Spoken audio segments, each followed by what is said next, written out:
The entertainment industry has always been a roller coaster of spectacular highs and devastating lows. But what happens when the brightest stars fall the furthest? Today, we're diving into the shocking stories of 11 celebrities who went from living in luxury mansions to sleeping on the streets. These aren't just tales of financial mismanagement.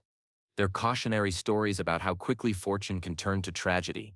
And you absolutely won't believe how some of these former A-listers look today. Before we start, make sure to subscribe and hit that notification bell because we're about to reveal some truly jaw-dropping transformations that will leave you speechless. Let's jump right into these incredible stories of rise and fall. Our first story takes us back to the golden age of Hollywood with Mickey Rourke, a man who epitomized the phrase fallen angel. During the 1980s, Rourke was absolute royalty in Tinseltown. His magnetic screen presence in films like 9.5 Weeks and Angel Heart made him one of the most sought-after actors of his generation. Studios were throwing $7 million per picture at him, and his total wealth peaked at around $40 million. He lived like a king, designer everything, exotic cars and the most exclusive parties Hollywood had to offer. But success has a way of revealing character flaws, and Rourke's volatile personality began alienating the very people who made him rich. Directors stopped calling, producers avoided his projects, and quality roles dried up. Then came the decision that would change everything. At nearly 40 years old, he decided to become a professional boxer. This wasn't a midlife crisis hobby. This was a full commitment that cost him millions and left his face permanently altered from brutal injuries. The boxing venture was a financial disaster that consumed his fortune, but the physical damage was even worse. Multiple reconstructive surgeries changed his appearance so dramatically that Hollywood barely recognized him when he tried to return. By the late 90s, the man who once commanded millions was accepting tiny roles in terrible movies just to pay basic expenses. There were dark periods when he was essentially living out of his car, battling severe depression, and contemplating ending his life. The transformation was absolutely shocking to anyone who remembered his heartthrob days. It wasn't until The Wrestler in 2008 that he experienced a career resurrection. But those lost decades and squandered millions could never be recovered. His story shows how quickly pride and poor decisions can destroy even the most promising careers.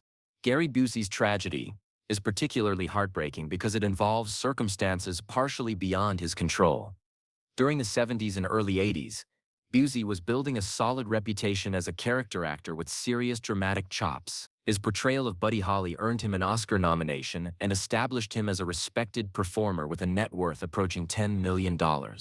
Everything changed on December 4, 1988, when Busey crashed his motorcycle in Los Angeles without wearing a helmet. The resulting brain injury caused permanent neurological damage that fundamentally altered his personality and judgment. The accident marked the beginning of a devastating spiral that friends and family could only watch helplessly as it unfolded. Post-accident, Busey became increasingly unpredictable and difficult to work with. His existing cocaine addiction, which might have been manageable before the brain injury, spiraled completely out of control. He made terrible financial decisions, squandered his savings on drugs, and accepted roles in increasingly low-budget productions that paid pennies compared to his former salary. By the late 90s, Busey had lost his home and was living in a van.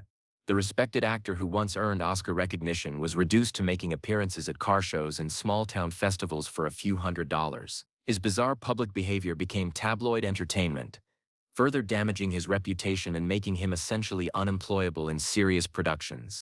The most tragic aspect of Busey's story is watching brain damage slowly destroy someone's entire life, while those who cared about him remained powerless to help. Though he's maintained some celebrity status through reality television, he never recovered the career or fortune that the accident took away. Daniel Baldwin's story serves as a stark reminder of how addiction can destroy everything, even when you're part of Hollywood royalty. While his brothers Alec, William, and Stephen built lasting careers, Daniel's journey took a much darker path. During the 90s, he was earning substantial money from television work and films, with his net worth peaking around $8 million. Cocaine addiction became Daniel's destroyer, and unlike gradual substance abuse problems, his seemed to accelerate rapidly. He became completely unreliable on sets, missing work or showing up in no condition to perform. His reputation in the industry crumbled as producers and directors learned they couldn't count on him. The financial bleeding was swift and brutal. Legal fees from multiple arrests consumed his savings while his inability to work consistently eliminated his income stream. By the early 2000s, he was living on New York City streets, sometimes sleeping in shelters or wherever someone would take him in. What made Daniel's situation particularly humiliating was the contrast with his family's continued success.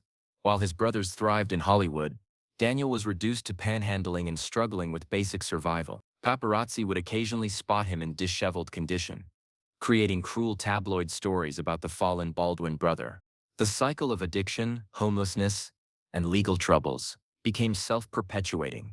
Multiple arrests for drug possession created a criminal record that made finding legitimate work nearly impossible, trapping him in a lifestyle completely removed from his former celebrity status. Ike Turner's contribution to rock and roll history is undeniable. He's credited with recording one of the first rock songs ever made. Throughout the 60s and 70s, the Ike and Tina Turner Revue was one of music's most dynamic acts, earning millions and establishing Ike as both a musical innovator and successful businessman. His net worth peaked at over $5 million, substantial money for that era.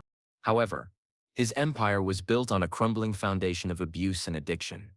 When Tina left him in 1976, taking only 36 cents and a gas station credit card, Ike's world began collapsing. The legal settlements and alimony payments were devastating, but his cocaine addiction became the real killer, consuming up to $1,000 worth of drugs daily by the 1980s. The addiction destroyed his ability to work consistently and make rational business decisions. By the 90s, Turner had lost everything: his recording studio, his properties, and his reputation in the music industry. He was living in a small, rundown apartment and taking whatever musical work he could find, often playing small clubs for a few $100s. Turner's final years were marked by poverty and isolation. Despite attempts at comeback albums and tours, he could never escape his past or fully overcome his addiction. When he died in 2007, he was living in a modest rental property, a tragic end for someone who had once built a musical empire. Scott Weiland's story represents one of rock music's greatest tragedies. As the lead singer of Stone Temple Pilots and later Velvet Revolver, Weiland possessed one of the most distinctive voices of the 90s alternative rock scene. At STP's peak, they were selling millions of albums, and Weiland's net worth reached approximately $8 million. He lived the classic rock star lifestyle with expensive cars, designer clothes, and a magnificent Los Angeles home. But his success was always shadowed by heroin addiction, which began in the early 90s and ultimately defined the rest of his life. The heroin addiction was devastating in multiple ways. Professionally, it made him completely unreliable, leading to Stone Temple Pilots' dissolution and limiting future earning potential. Personally, it destroyed relationships and consumed every dollar he earned. The cost of maintaining a serious heroin habit at celebrity consumption levels is astronomical. By the mid-2000s, Weiland had spent most of his fortune on drugs and legal fees from numerous arrests.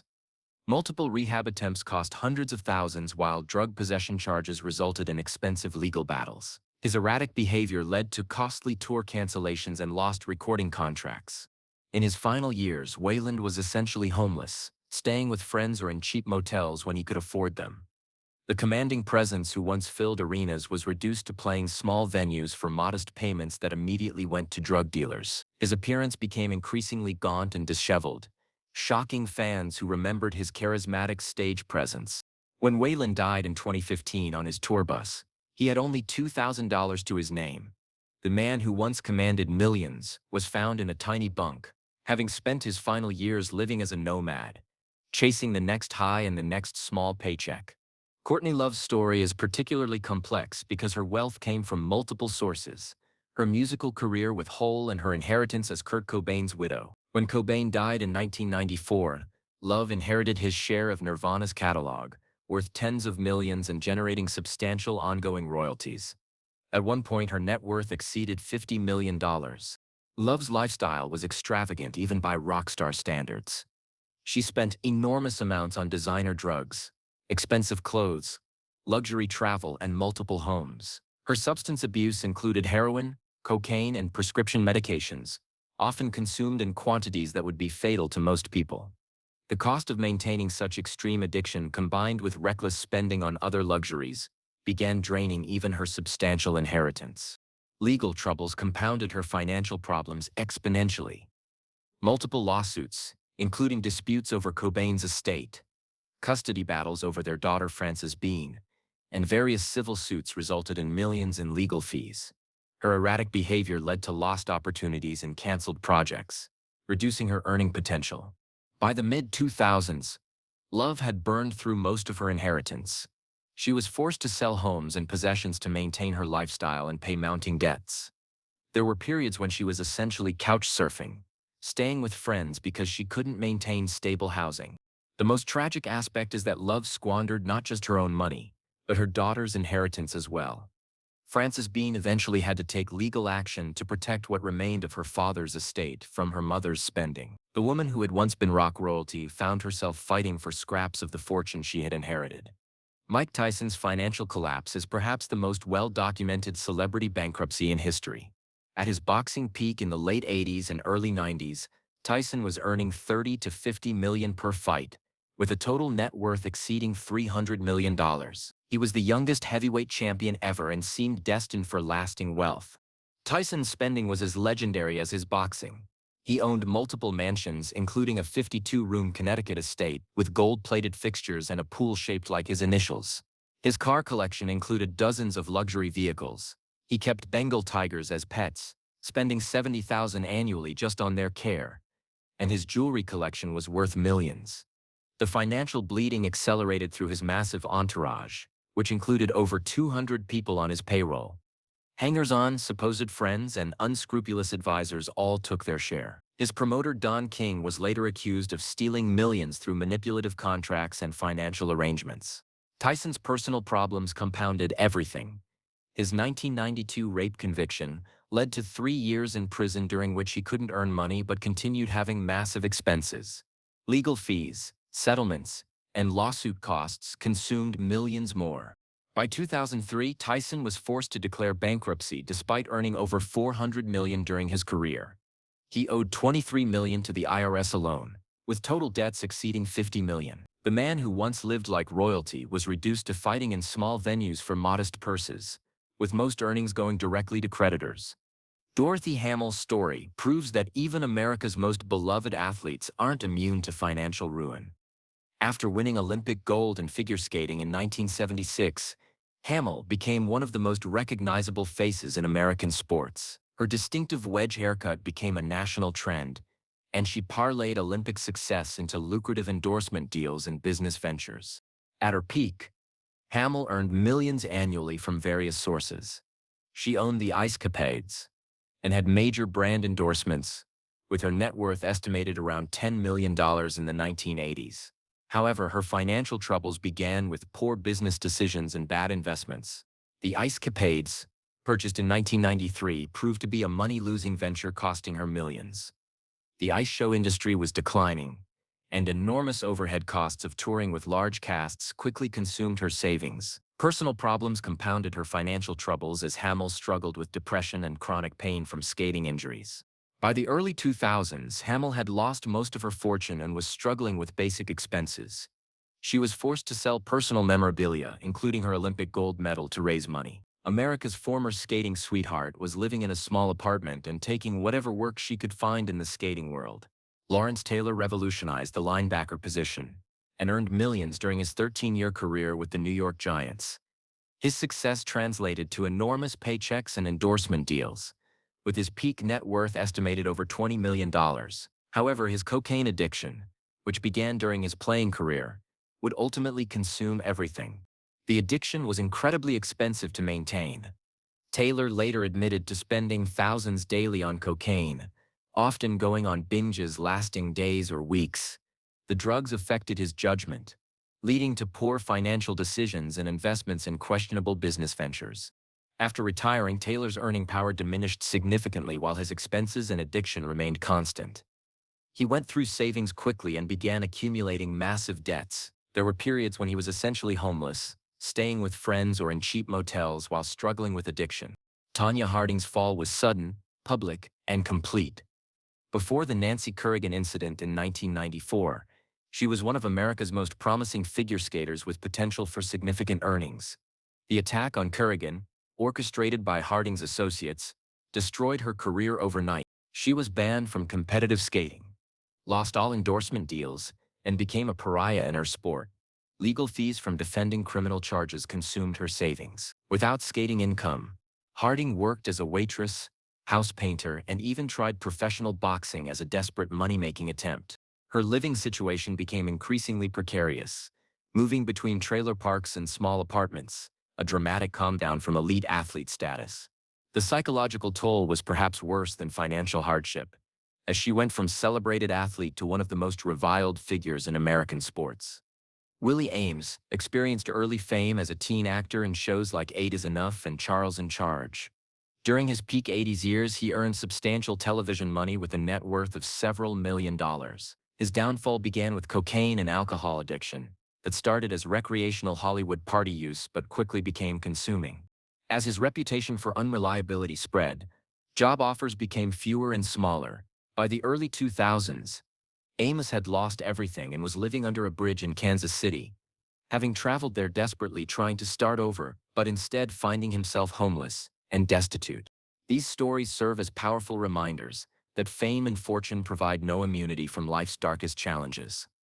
Addiction, poor decisions, legal troubles, and personal tragedies can destroy even the most successful careers. What's most striking is how quickly these falls occurred, from millions to homelessness, sometimes within just a few years. The entertainment industry's demanding nature, combined with easy access to destructive substances and surrounded by people with questionable motives, creates perfect storms for these tragedies. While some of these celebrities managed partial comebacks, others never recovered from their falls. These cautionary tales remind us that behind the glamorous facades of Hollywood success lie real human beings struggling with the same demons that affect everyone, just with much higher stakes and more public consequences. The next time you see a celebrity at their peak, remember these stories and hope they have the support systems and wisdom to avoid similar fates. What do you think about these shocking transformations? Have you encountered any of these celebrities during their difficult periods? Let us know in the comments below, and don't forget to subscribe for more incredible stories about the dark side of fame and fortune.